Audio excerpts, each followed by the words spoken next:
Hello friend, तो आपका फिर से बहुत बहुत स्वागत है मेरे चैनल सुडो पावर पे।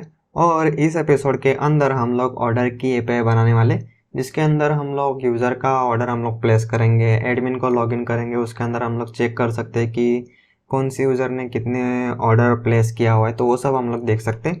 तो उसका मैं पहले आपको छोटा सा डेमो दिखा देता हूँ।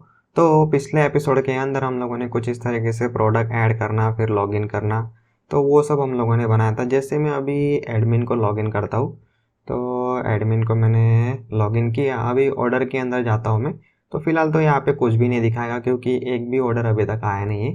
तो एडमिन यूज़र का ही यूज़ करके हम लोग यहाँ पे फ़िलहाल तो ऑर्डर प्लेस करते हैं। तो एडमिन तो एक यूज़र ही है, तो वो भी ऑर्डर प्लेस कर ही सकता है। तो यहाँ पे पेंसिल के मैं 4 क्वांटिटी ऑर्डर करता हूँ, और यहाँ पे कुछ इस तरीके से बाय पे क्लिक करूँगा तो यहाँ पे ऑर्डर की एपीआई कॉल होगी। तो ये जो एपीआई है ऑर्डर की पोस्ट एपीआई, तो वो हम लोग बनाने वाले हैं। उसके अंदर प्रोडक्ट आईडी क्वांटिटी हम लोग भेजेंगे, ठीक है। तो उसके बाद यहाँ पे आप देख सकते हो ऑर्डर की यहाँ पे लिस्ट दिख रहा है। तो इस कुछ इस तरीके से ऑर्डर की गेट एपीआई बनाएंगे, जिसके अंदर कुछ इस तरीके से हम लोग को एरे मिलेगा। तो आप देख सकते हो यहाँ पे कुछ इस तरीके से एडमिन ने ऑर्डर प्लेस किया, मतलब वो भी तो एक यूज़र ही है।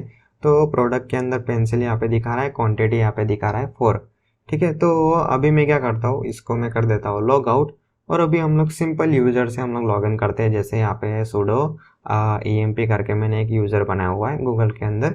तो वो यूज़र लॉगिन होने के बाद, तो जैसे ही यहाँ पे आप देख सकते हो ऑर्डर का यहाँ पे लिंक ओपन हो रहा है, तो मैं जैसे क्लिक करूँगा तो इसको यहाँ पे कुछ भी नहीं दिखेगा। तो इसको कौन से ऑर्डर दिखेंगे, तो जो ये खुद यूज़र प्लेस करेगा वही ऑर्डर उसको दिखने चाहिए, ठीक है।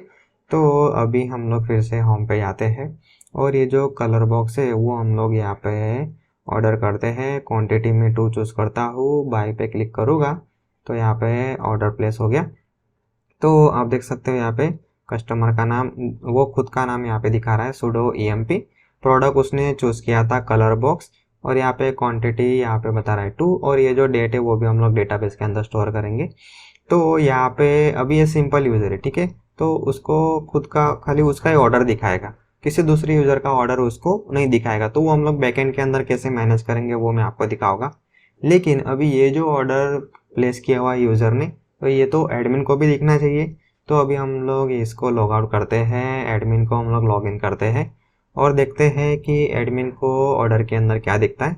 तो ऑर्डर के अंदर हम लोग जाते हैं, तो यहाँ पे सारे ऑर्डर एडमिन को दिखेंगे, क्योंकि एडमिन को पता तो चलना चाहिए किसने ऑर्डर प्लेस किया, फिर उसको शिप करना, फिर उसका पेमेंट वगैरह वो सब होगा। तो कुछ इस तरीके से आप देख सकते हो एक यूज़र ने यहाँ पे ऑर्डर प्लेस किया है कलर बॉक्स, और उसकी क्वांटिटी है 2। मतलब यूज़र को, जो एडमिन यूज़र है उसको सारे ऑर्डर दिखेंगे, और जो सिंपल यूज़र है उसको खाली उसके खुद के ही ऑर्डर दिखेंगे। तो ये सब रोल मैनेज करना, वो क्वेरी वगैरह मैनेज करना, तो वो सब हम लोग इस एपिसोड के अंदर सीखने वाले। तो ये एपिसोड भी आपको पूरा पूरा देखना है। तो फ्रेंड अभी आ जाओ कोड के अंदर। तो सबसे पहले तो हम लोग को ऑर्डर का टेबल बनाना पड़ेगा। तो मॉडल के अंदर हम लोग जाते हैं, और ये जो ब्लॉग है उसी को मैं यहाँ पे ऑर्डर से कर दो, रिप्लेस कर दो, और यहाँ पे जो क्लास का नाम है वो मैं चेंज कर देता हूँ ऑर्डर। उसके बाद इसके अंदर आएगा ऑर्डर आईडी, और उसके बाद किसने ऑर्डर प्लेस किया, मतलब यूज़र, और कौन सा प्रोडक्ट उसने प्लेस किया है, ऑर्डर प्लेस किया है, ठीक है। तो मतलब इसके अंदर ये हमारा चाइल्ड टेबल बनेगा। तो चाइल्ड टेबल के अंदर जो पेरेंट टेबल है प्रोडक्ट और यूज़र, इन दोनों की आईडी हम लोग किसके अंदर, ऑर्डर टेबल के अंदर रखेंगे, ठीक है। तो उसके हिसाब से यहाँ पे प्रोडक्ट आईडी ये क्या बनेगा, तो फॉरेन की बनेगा। तो इसका डेटा टाइप है इंटीजर, और यहाँ पे भी मैं कर देता हूँ इंटीजर। लेकिन ये जो प्रोडक्ट आईडी है इसको हम लोग को फॉरेन की बनाना पड़ेगा। तो फॉरेन की का यहाँ पे सिंपल सा सिंटेक्स है, जो हम लोग को ये जो डीबी ऑब्जेक्ट है उसके अंदर ही मिलेगा। तो आपको लिखना है यहाँ पे डीबी डॉट फॉरेन की, और इसके अंदर फंक्शन ब्रैकेट के अंदर आपको पास करना है यहाँ पे टेबल का नाम, जो भी आपका पेरेंट टेबल होगा वो। तो हमारा पेरेंट टेबल है प्रोडक्ट, और उसके अंदर जो प्राइमरी की है, तो प्रोडक्ट के अंदर प्राइमरी की क्या है, तो आईडी, ठीक है। तो आईडी हम लोग को कुछ इस तरीके से रखना है। उसी तरीके से अभी ये जो ऑर्डर है तो कौन सी यूज़र ने प्लेस किया है, तो इन शॉर्ट इसके अंदर आएगा यूज़र आईडी, और उसका जो डेटा टाइप है वो देख लो आप यहाँ पे। तो यूज़र टेबल जो है, ये जो आईडी है उसका डेटा टाइप हम लोगों ने स्ट्रिंग रखा हुआ है, ठीक है। तो स्ट्रिंग आपको रखना है। अगर आप यहाँ पे इंटीजर रखोगे तो आपको आएगी एरर, ठीक है, तो वो ध्यान रखना। तो इसके अंदर यूज़र टेबल, और यूज़र टेबल में से कौन सा फील्ड है, तो आईडी। तो आईडी फील्ड को हम लोग को फॉरेन की से मतलब हम लोग को ज्वाइन करना है, ठीक है फ्रेंड्स। तो ये डेटाबेस का कॉन्सेप्ट है जो आपको बेसिक चीज़ें आना चाहिए। तो डेटाबेस में रिलेशनशिप वो सब कैसे मैनेज करते हैं, तो उसके लिए मैंने डेटाबेस की अलग से सीरीज़ बना के रखा है। तो प्लेलिस्ट के अंदर भी आप जाओगे तो उसके अंदर ये जो डेटाबेस वाली सीरीज़ है वो देख सकते हो, तो वहाँ पे आपको प्रॉपरली नॉलेज मिलेगा। तो यहाँ पे ऑर्डर के अंदर कौन सा प्रोडक्ट प्लेस हुआ, तो वो प्रोडक्ट आईडी हम लोगों ने डाल दिया। उसके बाद यूज़र आईडी हम लोगों ने डाल दिया। उसके बाद को जो ऑर्डर है उसका हम लोग को स्टेटस भी रखना है, ठीक है। तो मतलब ऑर्डर प्लेस हुआ, फिर उसके बाद पेमेंट हुआ, फिर शिफ्ट हुआ, तो वो सब सारे स्टेटस हम लोग किसके अंदर, स्टेटस फील्ड के अंदर रख सकते हैं।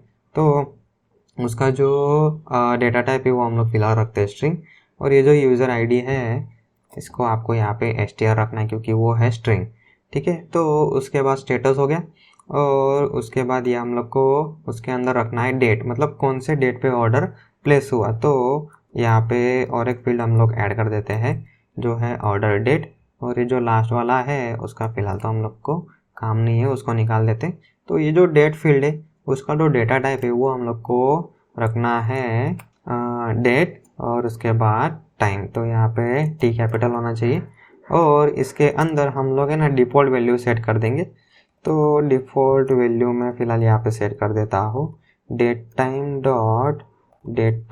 डॉट उसके बाद यूटीसी ना, कुछ इस तरीके से। ये जो डेट टाइम जो लाइब्रेरी है जो पाइथन के अंदर हम लोग को मिलता ही है, उसको आपको इंपोर्ट कर लेना है।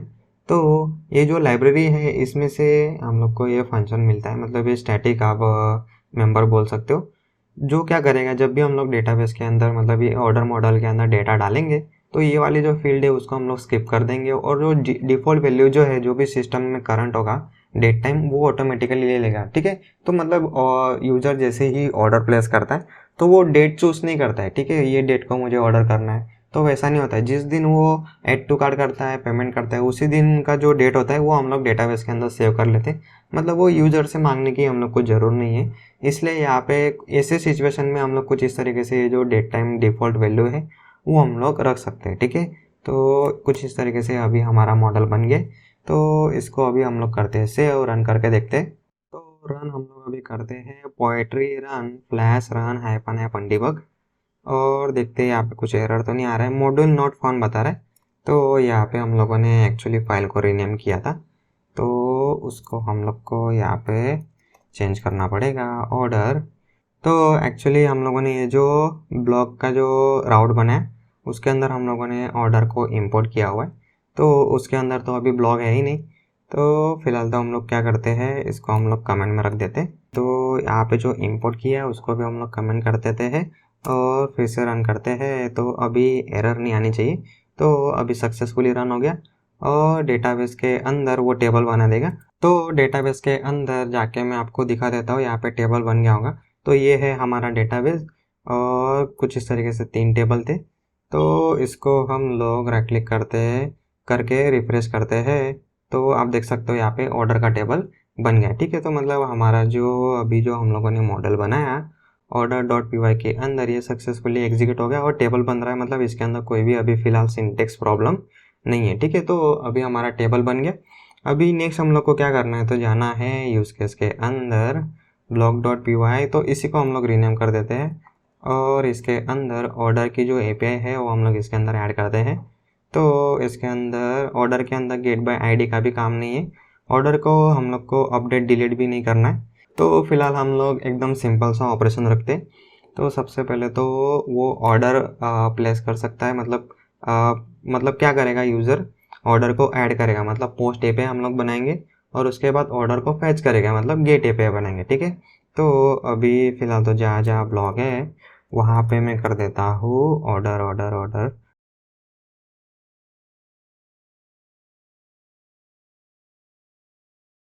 और फाइंड करके हम लोग देख लेते हैं कहीं पे ब्लॉक तो नहीं है, ठीक है, तो नहीं है।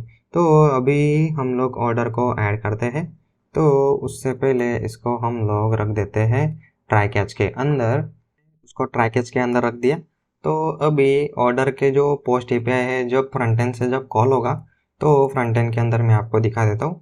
तो हम लोग जाते हैं checkout.html के अंदर, जिसके अंदर हम लोग ऑर्डर की जो एपीआई है पोस्ट एपीआई जहाँ पे हम लोग कॉल कर रहे हैं, तो प्लेस ऑर्डर वाला जो फंक्शन है उसके अंदर आप देख सकते हो पेलोड के अंदर हम लोग को क्या भेज रहे हैं। हम लोग एपीआई के अंदर प्रोडक्ट आईडी और क्वांटिटी, तो दो चीज़ें हम लोग को फ्रंट एंड से मिल रही, तो उसी का हम लोग बैकएंड के अंदर यहाँ पे यूज़ करेंगे। तो यहाँ पे ऑर्डर मॉडल के अंदर सबसे पहले तो हम लोग को इंसर्ट करना है प्रोडक्ट आईडी, और इसको मैं नीचे ले लेता हूँ तो आपको अच्छे से प्रॉपरली दिखेगा वो। और ये जो ब्रैकेट है इसको भी हम लोग नीचे ले लेते और इसको फॉर्मेट कर देते। तो इसके अंदर पहले तो हम लोग को प्रोडक्ट आईडी मिल रहा है, प्रोडक्ट अंडरस्कोर आईडी, इसी को कॉपी पेस्ट कर लेता हूँ मैं। और अगर आप चाहो तो कि यहाँ से कॉपी पेस्ट कर सकते हो, और यहाँ पे क्वांटिटी आ गया। तो ऑर्डर के अंदर अभी क्या क्या चीज़ें हम लोग को इंसर्ट करना है, तो प्रोडक्ट की आईडी तो आ गया, उसके बाद उसके अंदर यूज़र आईडी भी हम लोग को इंसर्ट करना है। तो हम लोग जाते हैं ऑर्डर मॉडल के अंदर, यूज़र आईडी को कॉपी करते हैं। तो यूज़र आईडी तो हम लोग फ्रंट एंड से भेज ही नहीं रहे, लेकिन जब हम लोगों ने लॉगिन किया हुआ था login.py के अंदर, और इसके अंदर हम लोगों ने स्टोर किया था यूज़र की आईडी, ठीक है। तो आप देख सकते हो पेलोड के अंदर UID है, और वही UID हम लोग क्या करते हैं, मतलब जब भी फ्रंट एंड से यूज़र जब टोकन भेजता है तो उसको हम लोग ये जो डेकोरेटर जो बनाया था उसके अंदर हम लोग डिकोड करते हैं। डिकोड प्रॉपरली हो रहा है तो ये जो g.user है इसके अंदर हम लोग उसको स्टोर कर रहे हैं, मतलब जो ग्लोबल ऑब्जेक्ट है हमारा g.user उसके अंदर हम लोग को दो चीज़ें मिलेगी, एक है UID और दूसरा है रोल, ठीक है। तो अभी हम लोग क्या करते हैं, सबसे पहले तो जो g वेरिएबल है ग्लोबल ऑब्जेक्ट उसको हम लोग इंपोर्ट कर लेते हैं, और उसी का यहाँ पे हम लोग यूज़ करेंगे g ऑफ यूज़र और उसके अंदर UID, ठीक है फ्रेंड्स। तो ये UID कहाँ से आ रहा है, तो ये हवा में उड़ के नहीं आ रहा है, उसको हम लोगों ने जब लॉगिन करते हैं तब हम लोगों ने पहले उसको JWT के अंदर स्टोर किया हुआ है, और जब यूज़र फिर से रिक्वेस्ट करता है फ्रंट एंड से तो हम लोग हर बार ऑथेंटिकेशन कर रहे हैं, तो डिकोड करते हुए उसको हम लोगों ने ग्लोबल वेरिएबल के अंदर स्टोर किया हुआ है, ठीक है फ्रेंड्स। तो इसलिए जो पिछले एपिसोड है उसको आप स्किप नहीं कर सकते, अगर आपने एक भी एपिसोड स्किप किया तो आपको समझ में नहीं आएगा। तो ये जो ऑर्डर की एपीआई है गेट एपीआई आप देख सकते हो, या फिर मैं आपको जो पोस्ट वाली एपीआई है वही दिखा देता हूँ। तो इसके अंदर हम लोग टोकन भेज रहे हैं, और ये अगर टोकन आप डिकोड करोगे तो उसके अंदर हम लोग को UID और रोल हम लोग को मिलता है, ठीक है। आप देख सकते हो UID रोल, ठीक है। तो ये सारी चीज़ें कैसे हम लोगों ने मैनेज किया है तो वो हम लोग ऑलरेडी पिछले सारे वीडियो के अंदर देख चुके हैं। तो जो पिछले एपिसोड है वो अगर आपने नहीं देखे तो देख लो, जिसके अंदर JW टोकन क्या होता है, टोकन के अंदर रोल कैसे मैनेज करना है, फिर गूगल का ऑथेंटिकेशन कैसे किया हुआ है, तो वो सब मैंने काफ़ी अच्छे से स्टेप बाय स्टेप मैंने कवर किए। तो वो सारे स्टेप आपको 1 बाय 1 फॉलो करना है। अगर कुछ प्रॉब्लम आती है तो कमेंट सेक्शन के अंदर आप मुझे पूछ सकते हो, ठीक है। तो एक भी जो स्टेप है वो आपको स्किप नहीं करना है। तो हम लोग को इन शॉर्ट जो UID है वो हम लोग को सेशन में से मिलता है, ठीक है। तो इसको आप बोल सकते हो सेशन वेरिएबल। तो एक्चुअली इसको सेशन नहीं बोलते, सेशन वेरिएबल अलग होता है, तो इसको हम लोग ग्लोबल वेरिएबल ही बोलते हैं। तो ग्लोबल वेरिएबल जो है g.user उसमें से यूज़र आईडी मिल जाएगा। उसके बाद और क्या है इसके अंदर, तो स्टेटस, और स्टेटस के अंदर फिलहाल मैं यहाँ पे लिख देता हूँ ऑर्डर अंडरस्कोर प्लेस, ठीक है। तो कुछ इस तरीके से 4 फील्ड हो गया। और जो लॉगिन मॉडल है हमारा उसके अंदर और एक फील्ड है जो है आईडी, जिसको हम लोगों ने प्राइमरी की रखा हुआ है, मतलब वो तो ऑटोमेटिक इंक्रीमेंट होगा तो उसको इंसर्ट करने की ज़रूर नहीं है, ठीक है। तो कुछ इस तरीके से ऑर्डर की एपीआई हम लोगों ने यहाँ पे बना ली है। तो नेक्स्ट अभी हम लोग बनाते हैं ऑर्डर की गेट एपीआई, ठीक है। तो इसके अंदर ट्विस्ट है, क्योंकि अगर हम लोग ऑर्डर टेबल से खाली रिकॉर्ड फैच करेंगे तो हम लोग को क्या क्या मिलेगा, तो डेटाबेस के अंदर मैं आपको दिखा देता हूँ। तो वर्कबेंच के अंदर आ जाओ, इसके अंदर डेटाबेस सिलेक्ट करते हैं, और इसके अंदर order table, actually order keyword है तो इसको बैकवर्ड के अंदर हम लोग रखते हैं। तो इसके अंदर से हम लोग को आईडी मिलेगा, ऑर्डर की आईडी, प्रोडक्ट की आईडी, यूज़र की आईडी, वो सब मिलेगा। लेकिन हम लोग जब भी यूज़र को डेटा दिखाते हैं तो हम लोग उसको प्रोडक्ट का नाम दिखाएंगे। प्रोडक्ट का जो आईडी है वो दिखा के फ़ायदा नहीं, क्योंकि फिर जो एडमिन है उसको समझ में ही नहीं आएगा कि कौन सा ऑर्डर आया हुआ है, ठीक है। तो नाम दिखाना ज़रूरी है। तो तब हम लोग क्या करते हैं, तो सिंपल हम लोग ज्वाइन क्वेरी लिखते हैं। यूज़र को जो ऑर्डर टेबल है उसको प्रोडक्ट टेबल और यूज़र टेबल, ठीक है, उसको हम लोग ज्वाइन करेंगे। तो ज्वाइंट हम लोग जब डेटाबेस के अंदर करते हैं तब हम लोग inner join, left join, right join, वो सब ज्वाइन हम लोग यूज़ करते हैं। लेकिन उसी को हम लोग कोड के अंदर कैसे करें, ठीक है। तो इसके अंदर हम लोग को अलग अलग मतलब फंक्शन मिलते हैं, सिंटेक्स मिलते हैं, तो उसका अभी हम लोग इसके अंदर यूज़ करने वाले। तो फिलहाल तो मैं इसको निकाल देता हूँ और उसके अंदर हम लोग नॉन स्टोर कर देते हैं। और इसके अंदर पहले तो हम लोग कंडीशन चेक करते हैं। तो पहले तो जो यूज़र होगा मतलब एडमिन होगा तो उसको सारे प्रोडक्ट दिखने चाहिए, ठीक है। तो हम लोग यहाँ पे रोल फिलहाल चेक कर लेते हैं। रोल इक्वल टू अगर एडमिन होगा तो हम लोग को यहाँ पे खाली मतलब सारे जो यूज़र है, सारे जो ऑर्डर है वो हम लोग को रिटर्न करना है। अदरवाइज़ हम लोग को क्या करना है, तो खाली जो यूज़र लॉगिन है उसी के हम लोग को ऑर्डर रिटर्न करना है, ठीक है। तो यहाँ पे अभी हम लोग का क्वेरी लिखते हैं। तो ऑर्डर ऑब्जेक्ट के अंदर अभी ऑर्डर डॉट आपको यहाँ पे लिखना है क्वेरी, और इसको मैं नीचे ले लेता हूँ। तो नीचे लेने के लिए आपको पहले यहाँ पे स्लैश लिखना है। उसके बाद यहाँ पे हम लोग यूज़ करेंगे ज्वाइन फंक्शन, और इसके अंदर किसके साथ हम लोग को ज्वाइन करना है, तो यूज़र टेबल के साथ ज्वाइन करना है। तो उसमें जैसे हम लोग लेफ्ट ज्वाइन, राइट ज्वाइन में जो प्राइमरी की फॉरेन की हम लोग वेयर कंडीशन के अंदर लिखते हैं, तो उसी तरीके से इसके अंदर भी लिखना है।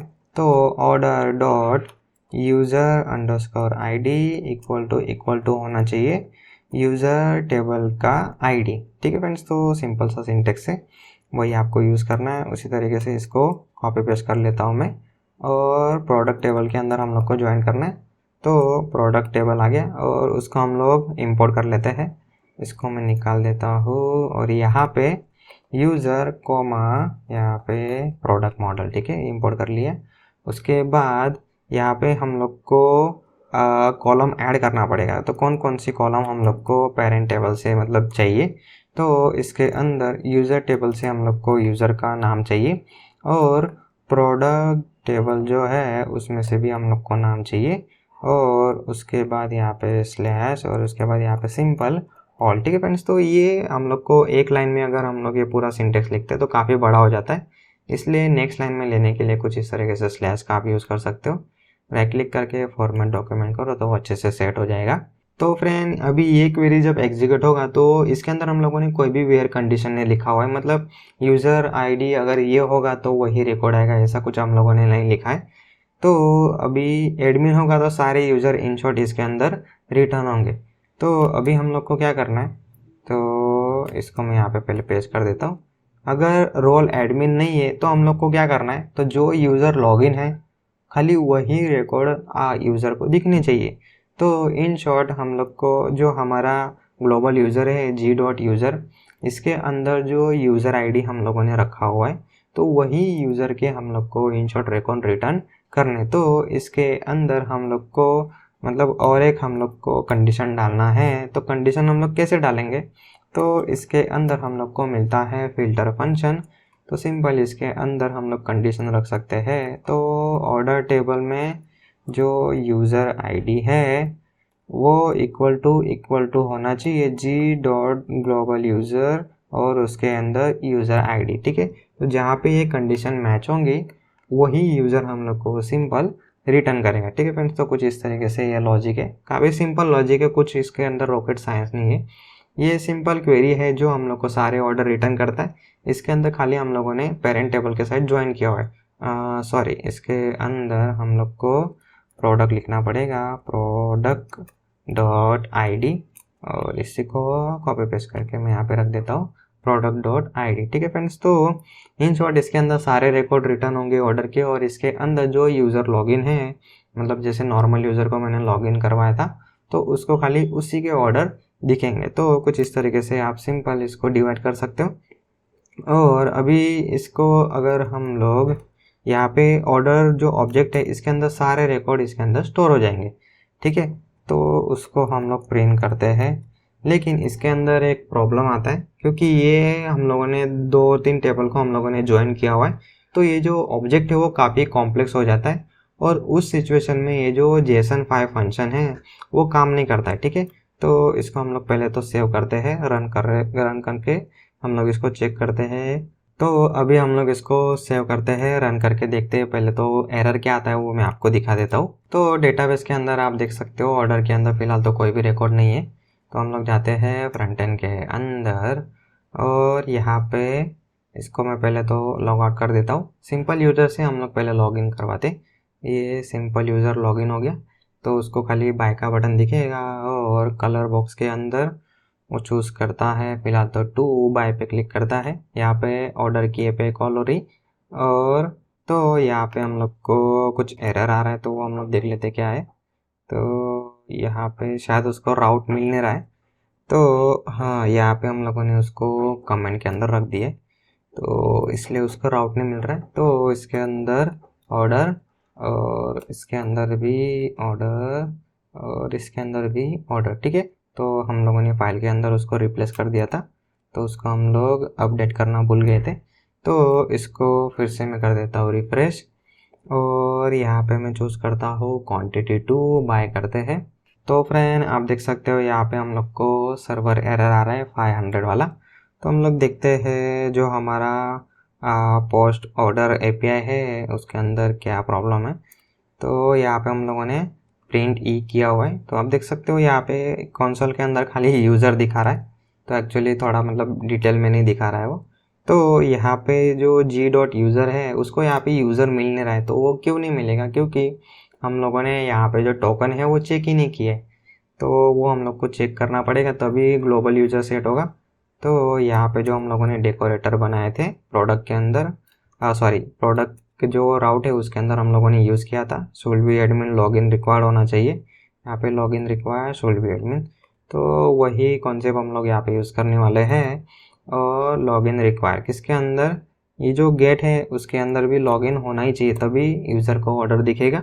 और ऑर्डर कब प्लेस कर पाएगा, जब वो लॉगिन होगा तब, ठीक है फ्रेंड्स। तो इसके अंदर जो एडमिन वाला है उसका फ़िलहाल तो हम लोग को काम नहीं है, क्योंकि नॉर्मल यूज़र भी ऑर्डर प्लेस कर सकता है और नॉर्मल यूज़र को भी रिकॉर्ड दिखेंगे ऑर्डर वाले, लेकिन लॉगिन होना चाहिए। तो लॉगिन रिक्वायर वाला जो डेकोरेटर है वो हम लोगों ने डाल दिए। तो इसके अंदर वो रन होगा, फिर वो टोकन चेक करेगा और ये जो जी यूज़र है वो सेट कर देगा। तो जी यूज़र उसके बाद हम लोग को यहाँ पे मिलने लग जाएगा। तो इसको हम लोग सेव करते हैं। यहाँ पे प्रोजेक्ट रिफ्रेश हो गया, फिर से हम लोग फ्रंट एंड के अंदर जाते हैं और इसके अंदर मैं चूज़ करता हूँ क्वांटिटी 2 और बाय पे क्लिक करते हैं। तो फिर से एरर आ रहा है, तो क्वांटिटी इज़ इनवैलिड आर्गुमेंट। हम लोगों ने ऑर्डर का मॉडल तो बनाया लेकिन उसके अंदर हम लोगों ने क्वांटिटी रखा ही नहीं, कितनी जो क्वांटिटी है, कितनी क्वांटिटी यूज़र प्लेस किया वो कैसे पता चलेगा। तो क्वांटिटी के अंदर तो हम लोग को क्वांटिटी फील्ड रखना पड़ेगा। तो यहाँ पे क्वांटिटी रख देता हूँ मैं और उसका जो टाइप है वो इंटीजर हम लोग रख देते हैं। तो अभी इस केस में हम लोगों ने मॉडल के अंदर चेंज किया हुआ है डेटाबेस के मॉडल के अंदर, तो वो डायरेक्टली डेटाबेस के अंदर रिफ्रेश नहीं होगा क्योंकि डेटाबेस के अंदर ऑलरेडी ऑर्डर अवेलेबल है। तो इसको हम लोग को पहले टेबल को ड्रॉप करना पड़ेगा, फिर हम लोग को क्रिएट करना पड़ेगा, ठीक है। तो ये ध्यान रखना, अगर आप बाद में कोई फील्ड ऐड करते हो मॉडल के अंदर तो पहले डेटाबेस के अंदर टेबल डिलीट कर देना और उसके बाद फिर हम लोग इसको रिस्टार्ट करते हैं। तो डेटाबेस के अंदर क्वांटिटी फील्ड वो ऐड कर देगा, ठीक है। तो इसको हम लोग सिलेक्ट करते हैं, पहले तो इसको रिफ्रेश करते हैं, ऑर्डर टेबल बन गया और इसको सिलेक्ट करता हूँ तो यहाँ पे क्वांटिटी जो कॉलम है वो ऐड हो गया। तो हम लोग यहाँ पे फिर से जाते हैं ऑर्डर के अंदर और यहाँ पे क्वांटिटी, ठीक है। क्वांटिटी यहाँ से पास होगा, मॉडल के अंदर पास होगा और वो डेटाबेस के अंदर ऐड कर देगा। और यहाँ पे मैं रख देता हूँ, मतलब चेक कर लेते हैं हम लोग स्पेलिंग मिस्टेक तो नहीं है। और यहाँ पे हमारा जो प्रोजेक्ट है वो रिफ्रेश हो गया। अभी हम लोग फिर से फ्रंट एंड के अंदर जाते हैं, रिफ्रेश करते हैं। तो फ्रेंड ये जो आप देख सकते हो कि थोड़े थोड़े मतलब कुछ ना कुछ एरर मेरे से रह जाता है। तो ये सॉफ्टवेयर डेवलपमेंट जो प्रोसेस है उसके अंदर आप ऐसे छोटी छोटी प्रॉब्लम फेस करोगे ही, तो उसको आपको डिबग करना है और जो एरर है वो आपको फाइंड भी करना आना चाहिए। तो आप सिंपल ट्राई कैच का यूज़ करो। फिर अगर वो भी अगर काम नहीं कर रहा है तो फ्रंट एंड से आप कौन सा डेटा भेज रहे हो तो वो चेक करो। फ्रंट एंड से आप डेटा बराबर भी भेज रहे हो लेकिन डेटाबेस के अंदर ऐड नहीं हो रहा है तो फिर मॉडल चेक करो। तो मतलब ऐसे एक एक चीज़ें आपको चेक करना है, ठीक है। तो ऐसे आप करते जाओगे, प्रैक्टिस करते जाओगे तो फिर आपको मतलब फास्ट इजीली आइडिया आ ही जाएगा कि कहाँ पे एरर है, ठीक है। तो फिर यहाँ पे नेक्स्ट अभी हम लोग क्वांटिटी चूज़ करते हैं और मैं जैसे ही बाय पे क्लिक करता हूँ तो यहाँ पे ऑर्डर हमारा प्लेस हो गया। लेकिन यहाँ पे फ़िलहाल तो जो गेट एपीआई है वो काम नहीं करेगा क्योंकि उसके अंदर एरर है। उससे पहले ऑर्डर प्लेस हुआ तो ऑर्डर के अंदर हम लोग देख लेते हैं यहाँ पे एक रिकॉर्ड ऐड हो गया। तो मतलब जो हमारी ऑर्डर ऐड वाली जो एपीआई है वो तो फ़िलहाल अच्छे से काम कर रहा है। नेटवर्क टैब के अंदर हम लोग जाते हैं, पोस्ट ऑर्डर वाली जो एपीआई है जिसके अंदर हम लोगों ने प्रोडक्ट आईडी 3 क्वांटिटी 2 भेजा था तो वो सक्सेसफुली काम कर रहा है। तो फ्रेंड गेट के अंदर क्या एरर आ रही तो वो हम लोग अभी देख लेते। तो टर्मिनल के अंदर जाओ और यहाँ पे आप देख सकते हो add column tag to positional argument. Actually ये जो फंक्शन है उसका नाम हम लोगों ने गलत लिखा हुआ है। ये इसका नाम है ऐड कॉलम्स, तो यहाँ पे एस लगाना मैं भूल गया था। तो प्रोडक्ट का तो अपडेट, टेबल का नाम तो मैंने अपडेट कर दिया लेकिन उसका जो फील्ड है वो तो हम लोग अपडेट करना भूल ही गए। तो इसको मैं फिर से यहाँ पे रिफ्रेश करता हूँ और हम लोग को यहाँ पे एरर आना चाहिए, ठीक है। तो अभी यहाँ पे अभी मेन वाली एरर आएगी। जो जेसन फंक्शन जो है वो क्या करेगा तो उसको वो समझ नहीं पाता है इन शॉर्ट, क्योंकि ये जो ऑर्डर ऑब्जेक्ट है ऑर्डर्स वो थोड़ा कॉम्प्लेक्स हो जाता है। तो उसको मैं आपको दिखा देता हूँ यहाँ पे। तो आप देख सकते हो ये जो ऑर्डर्स ऑब्जेक्ट है उसके अंदर कुछ इस तरीके से बनेगा एरे, और वो एरे के अंदर आप देख सकते हो यहाँ पे पहले तो एक यहाँ पे फिर से एक अंदर ऑब्जेक्ट है। तो ये जो फर्स्ट ऑब्जेक्ट है इसके अंदर है खाली ऑर्डर का डेटा। उसके बाद आप देख सकते हो कॉमा करके यहाँ पे है यूज़र का नाम, फिर यहाँ पे प्रोडक्ट का नाम और कुछ इस तरीके से। मतलब वो यहाँ पे एक हम लोग को मतलब एरे के अंदर इन शॉर्ट हम लोग को एरे मिल रहा है। तो इन शॉर्ट में क्या करूँगा, फॉर लूप के अंदर हम लोग सिंपल सा ऑब्जेक्ट बिल्ड करेंगे और उसको हम लोग जेसन फाइल के अंदर हम लोग रिटर्न कर सकते हैं। तो यहाँ पे फॉर लूप आपको यूज़ करना है, उससे पहले रिजल्ट वेरिएबल, उसके बाद फॉर लूप यहाँ पे यूज़ कर सकते हैं ऑर्डर्स, और ऑर्डर्स के अंदर हम लोग को एक एक ऑर्डर मिलेगा। तो यहाँ पे फ़िलहाल तो प्रिंट करके कुछ फ़ायदा नहीं है। अंडरस्कोर ऑर्डर वेरिएबल में डिक्लेयर करता हूँ, उसमें से यहाँ पे ऑर्डर ऑफ 0। तो ऑर्डर ऑफ 0 मतलब ये जो फर्स्ट वाला जो आपको ऑब्जेक्ट दिख रहा है कहाँ से, यहाँ से लेके यहाँ तक, ठीक है। तो ये पार्ट हम लोग को ये 0 के अंदर मिलेगा। तो अभी ये जो ऑर्डर है, शॉर्ट ये जो अंडरस्कोर ऑर्डर है उसके अंदर खाली इतनी चीज़ स्टोर होगा। उसके बाद ये जो यूज़र नेम है फिर प्रोडक्ट का नेम है वो भी हम लोग स्टोर कर लेते हैं किसी वेरिएबल के अंदर। तो मतलब आपको कन्फ्यूज़न नहीं होना चाहिए, इसलिए मैं अलग अलग वेरिएबल ले रहा हूँ। अदरवाइज़ आप एक ही वेरिएबल के अंदर भी स्टोर कर सकते हो। तो इसके अंदर यूज़र नेम के अंदर ऑर्डर ऑफ 1 और इसी को मैं कॉपी पेस्ट करता हूँ और इसके अंदर प्रोडक्ट, उसके बाद नेम, ठीक है फ्रेंड्स। तो आप देख सकते हो इसके अंदर 3 वैल्यू है। एरे के अंदर जैसे मैंने बोला एरे के अंदर एरे है, तो जो फर्स्ट टपल है वो है ऑर्डर, उसके बाद सेकंड जो है हमारा यूज़र नेम और थर्ड जो है प्रोडक्ट नेम, ठीक है फ्रेंड्स। तो ये एक ही प्रोडक्ट है इसलिए कुछ इस तरीके से अभी दिखा रहा है। उसके बाद अगर 2 प्रोडक्ट होते तो यहाँ फिर से एक पूरा नया अलग से टपल आता और उसके अंदर फिर ऑर्डर, फिर यूज़र नेम और प्रोडक्ट। तो यहाँ पे 3 वैल्यू है। अभी हम लोग इसको एक सिंपल सा ऑब्जेक्ट बनाते हैं फाइनल और इसके अंदर हम लोग स्टोर करते हैं।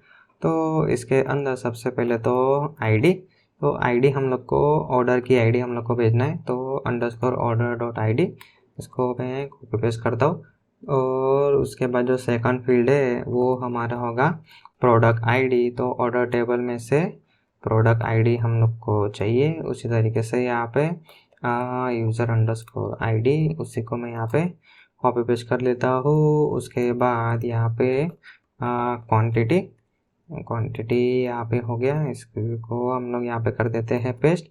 और उसके बाद नेक्स्ट होगा स्टेटस, तो स्टेटस हो गया, यहाँ पे कॉपी करो यहाँ पे पेस्ट कर दो। उसके बाद नेक्स्ट है हमारा ऑर्डर डेट। तो यहाँ पे फील्ड का नाम हम लोग रखते हैं ऑर्डर अंडरस्कोर डेट, यहाँ पे भी ऑर्डर अंडरस्कोर डेट। और उसके बाद लास्ट में यहाँ पे क्या बचा, तो यूज़र नेम, और उसको हम लोग स्टोर करते हैं यूज़र अंडरस्कोर नेम प्रॉपर्टी के अंदर। तो मैंने फ्रंट एंड के अंदर जब रीड किया हुआ है टेबल के अंदर, तो मैंने यूज़र अंडरस्कोर नेम रखा हुआ है। तो वो आपके ऊपर डिपेंड करता है आप क्या रखना चाहते हो। प्रोडक्ट नेम मैंने यहाँ पे रखा हुआ है, और इसी को मैं कॉपी पेस्ट कर लेता हूँ यहाँ पे, और यहाँ पे अंडरस्कोर। ठीक है, तो अभी ये जो फाइनल है ये सिंपल ऑब्जेक्ट बन गया। अभी हम लोग इसको रिजल्ट ऑब्जेक्ट के अंदर सिंपल अपेंड कर देते हैं, मतलब एक अच्छे से हम लोग यहाँ पे अभी एरे बना रहे, और उसके अंदर हम लोग इसको अपडेट कर देते हैं। अभी ये जो प्रिंट है इसको अभी रहने देते हैं, मैं आपको दिखाता हूँ तो आपको अच्छे से आइडिया आएगा कि हम लोग यहाँ पे करना क्या चाहते हैं। रिजल्ट को मैंने सेव किया, और रिजल्ट को आपको यहाँ से रिटर्न करना है। ठीक है, ऑर्डर को रिटर्न मत करना, रिजल्ट को रिटर्न करना है, क्योंकि उसके अंदर प्लेन सिंपल सा एरे। और इसको हम लोग सेव करते हैं। यहाँ पे सर्वर रिफ्रेश हो गया, और फ्रंट एंड के अंदर अभी हम लोग इसको करते हैं रिफ्रेश। तो यहाँ पे ऑर्डर की एपीआई कॉल हुआ, तो आप देख सकते हो एकदम सिंपल सा प्लेन सा यहाँ पे ऑब्जेक्ट है। तो टर्मिनल के अंदर हम लोग जाते हैं, तो पहले आप देख सकते हो कुछ इस तरीके से यहाँ पे एरे बन रहा था, और उसके अंदर टपल था। ठीक है, तो वो जो जेसन है वो उसको, ये जो जेसन फंक्शन है वो उसको समझ नहीं पाता है। तो उसको ओवरकम करने के लिए हम लोगों ने क्या किया, तो अच्छे से हम लोगों ने रिजल्ट ऑब्जेक्ट बनाया। उसके अंदर एक एक फील्ड हम लोगों ने अच्छे से सेट किया, ऑब्जेक्ट सेट किया, उसके अंदर प्रोडक्ट का नेम, यूज़र नेम, वो सब सेट किया, और फिर उसको जेसन फाइल के अंदर हम लोग पास करेंगे, तो वो हम लोग को अच्छे से कुछ इस फॉर्म में हम लोग को डेटा देगा, और यहाँ पे वो डिस्प्ले भी हो रहा है। ठीक है फ्रेंड्स, तो कुछ इस तरीके से हम लोगों ने ऑर्डर ऐड करना, और मतलब ऑर्डर प्लेस करना आप उसको बोल सकते हो, और गेट करना वो हम लोगों ने बना लिए। तो अभी ये जो सिंपल यूज़र है उसको खाली उसी का रिकॉर्ड दिखेगा। क्यों? क्योंकि जब ये राउट कॉल होगा तो यहाँ पे कंडीशन चेक होगा। तो एडमिन तो है ही नहीं, क्योंकि सिंपल यूज़र है। कौन? ये sudo emp जो है वो सिंपल यूज़र है। तो इसका अगर आप जो टोकन है उसको अगर आप डिकोड करने का ट्राई करोगे, तो जो रोल है उसके अंदर आपको यहाँ पे सिंपल यूज़र मिलेगा। ठीक है, तो इसलिए मैं उसको सिंपल यूज़र बोल रहा हूँ। तो हो जाएगा एल्स के अंदर यहाँ पे दो टेबल के बीच में जॉइंट होगा। लेकिन यहाँ पे हम लोगों ने कंडीशन क्या रखा है, तो कौन से ऑर्डर हम लोग को चाहिए जिसकी यूज़र आईडी जो लॉगिन हुआ यूज़र जो है ग्लोबल ऑब्जेक्ट के अंदर जो भी यूज़र आईडी होगा, इन शॉर्ट तो ग्लोबल यूज़र के अंदर कौन सी आईडी होगा जो उसने यहाँ पे लॉगिन किया हुआ है, वही जी यूज़र के अंदर यू आईडी होता है। तो वो जब मैच होगा वही रिकॉर्ड हम लोग को ऑर्डर के रिटर्न करना है। तो सिंपल वही ऑर्डर हम लोग यहाँ पे रिटर्न कर देंगे, तो वो यूज़र को खाली उसी के प्रोडक्ट दिखने चाहिए। ठीक है, अभी हम लोग इसको लॉग आउट करते हैं। अगर आप चाहो तो मैं आपको और एक जो प्रोडक्ट है उसको हम लोग प्लेस कर देते हैं यहाँ पे, तो आपको और अच्छे से डेटा दिखेगा और क्लियर होगा। तो पेंसिल की 4 क्वांटिटी हम लोग बाय करते हैं। तो ऑर्डर प्लेस हो गया, और यहाँ पे कलर बॉक्स 2, पेंसिल 4। ठीक है, सिंपल यूज़र के 2 ऑर्डर है। इसको हम लोग कर देते हैं लॉग आउट, और एडमिन यूज़र को हम लोग यहाँ पे लॉग इन करवाते हैं। और एडमिन यूज़र यहाँ पे ऑर्डर देखेगा तो इसको 2 ऑर्डर दिखेगा। जो यूज़र है sudo emp उसने 2 ऑर्डर प्लेस किया हुआ है, कलर बॉक्स और पेंसिल। लेकिन अभी इसके अंदर समझो कोई दूसरा यूज़र ने ऑर्डर प्लेस किया, तो एडमिन का ही अभी फ़िलहाल हम लोग यूज़ करते हैं। तो उसका यहाँ पे क्वांटिटी में 1 चूज़ करता हूँ, बाय करता हूँ, ऑर्डर प्लेस हो गया, और ऑर्डर के अंदर जाएंगे तो इसको फिर से सारे रिकॉर्ड दिखाएगा। ठीक है, तो फिलहाल तो मेरे पास यहाँ पे 2 ही यूज़र है। अगर आपके पास मतलब 3-4 हो गए यूज़र तो उसके साथ भी आप टेस्ट कर सकते हो। पूरा जो हमारा जो लॉजिक है वो प्रॉपरली यहाँ पे काम कर रहा है। ठीक है, अब अभी इसके बाद कुछ प्रॉब्लम आती है तो आप कमेंट सेक्शन के अंदर मुझे पूछ सकते हो। तो फ्रेंड हम लोगों ने यहाँ पे एक प्रॉपरली पूरा आप बोल सकते हो कि पूरा एक एप्लीकेशन हम लोगों ने कंप्लीट एप्लीकेशन बनाया, जिसके अंदर हम लोगों ने फ्रंट एंड का यूज़ किया है HTML CSS टेलवाइन CSS। उसके बाद बैकएंड के अंदर हम लोगों ने पाइथन यूज़ किया, और जिसके अंदर हम लोगों ने खास करके फ्लैश फ्रेमवर्क का यूज़ किया।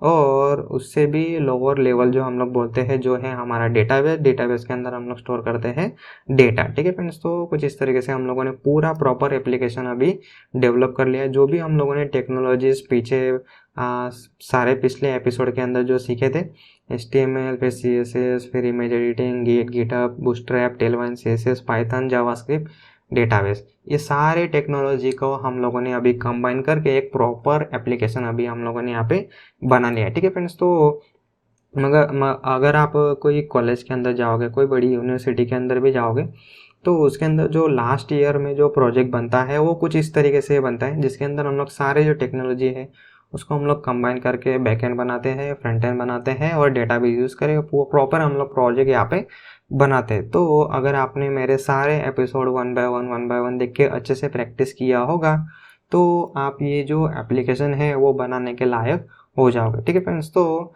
इन शॉर्ट अभी जितने भी मैंने यहाँ पे वीडियो बनाए तो उसकी आपको अच्छे से स्टेप बाय स्टेप आपको प्रैक्टिस करना है। ठीक है फ्रेंड्स, तो और हो सके तो आपके फ्रेंड फैमिली के अंदर सबके साथ ये सारे मेरे ट्यूटोरियल शेयर करना है, क्योंकि मैंने काफ़ी अच्छे से कंटेंट बना के रखा है और मतलब स्टेप बाय स्टेप सारी चीज़ें मैंने यहाँ पे शेयर किया हुआ है। ठीक है फ्रेंड्स, और जिसको भी मतलब स्टार्टिंग से कोड सीखना है, अगर वो 10th में है, 12th में है, 11th में है या फिर कोई दूसरी फील्ड के अंदर है, उसको कोडिंग के अंदर एंटर करना है, कोडिंग स्टार्टिंग से सीखना है, तो उनके साथ आप ये जो प्लेलिस्ट है ये प्लेलिस्ट आप शेयर कर सकते हो, जिसके अंदर मैंने एकदम स्टार्टिंग से बेसिक से सीखा है HTML फिर CSS करना है। ठीक है फ्रेंड्स, तो फिलहाल के लिए इस एपिसोड में इतना ही। Thank you.